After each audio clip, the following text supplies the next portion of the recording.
Hello दोस्तों, आज है day 20 of Bhagavad Gita series. तो चलिए शुरू करते हैं। श्लोक 15। कर्म ब्रह्मोद्भवम वेद्धि ब्रह्माक्षर समुद्भवम तस्मात् सर्वगतं ब्रह्म नित्यम यज्ञे प्रतिष्ठितम।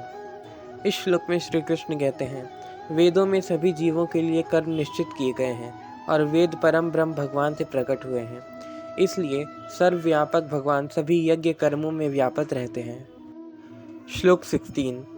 एवं प्रवर्तितं चक्रम नानुवर्तयति यः अघायो इंद्रिया रामो मोघम पार्थ सजीवति। इस श्लोक में श्री कृष्ण कहते हैं, हे पार्थ, जो मनुष्य वेदों द्वारा स्थापित यज्ञ कर्मों का पालन नहीं करते, उन्हें सिर्फ पाप ही मिलता है। वे केवल अपनी इंद्रिय तृप्ति के लिए ही जीवित रहते हैं। वास्तव में उनका जीवन व्यर्थ है। श्लोक 17।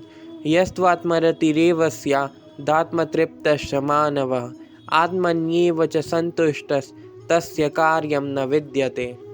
इस श्लोक में श्री कृष्ण कहते हैं, जो व्यक्ति आत्मा से ही आनंदित रहता है और आत्मा में ही संतुष्ट रहता है, उसके लिए कोई कर्तव्य नहीं होता। श्लोक 18। नैव तस्य कृतेनार्थो न कृतेन कश्चन न चास्य सर्वभूतेषु कश्चिदर्थ व्यपाश्रयः। इस श्लोक में श्री कृष्ण कहते हैं, ऐसी मुक्त आत्माओं को अपने कर्तव्य का पालन करने या अपने कर्तव्यों का पालन न करने से कुछ पाना या खोना नहीं पड़ता, और तो और उन्हें अपनी आवश्यकताओं की पूर्ति के लिए अन्य जीवों पर भी निर्भर नहीं रहना पड़ता। श्लोक 19।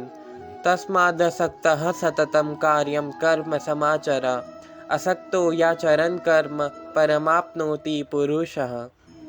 इस श्लोक में श्री कृष्ण कहते हैं, कार्य के फल के मोह का त्याग करने से ही किसी को परमात्मा की प्राप्ति होती है। श्लोक 20। कर्मणैव हि सिद्धिम् आस्थिता जनकादयः लोक संग्रहमेवापि संपश्यन् कर्तुमर्हसि। श्लोक 21। यद्यदाचरति श्रेष्ठस्तत्तदीवेतरो जनः स यत् प्रमाणं कुरुते लोकस्तदनुवर्तते। इन दोनों ही श्लोकों में श्री कृष्ण कहते हैं, राजा जनक और अन्य महापुरुषों ने अपने कर्मों का पालन करते हुए सिद्धि प्राप्त की, इसलिए तुम्हें भी अपने कर्तव्यों का पालन करते हुए समाज के कल्याण के लिए उदाहरण प्रस्तुत करना चाहिए। महापुरुष जो भी कर्म करते हैं, सामान्य जन उनका पालन करते हैं, और वे जो भी आदर्श स्थापित करते हैं, सारा संसार उनको मानता है। तो दोस्तों, हमारे आज के 7 श्लोक यहीं पर समाप्त होते हैं और हमने डे 20 भी कंप्लीट कर लिया है। Thank you.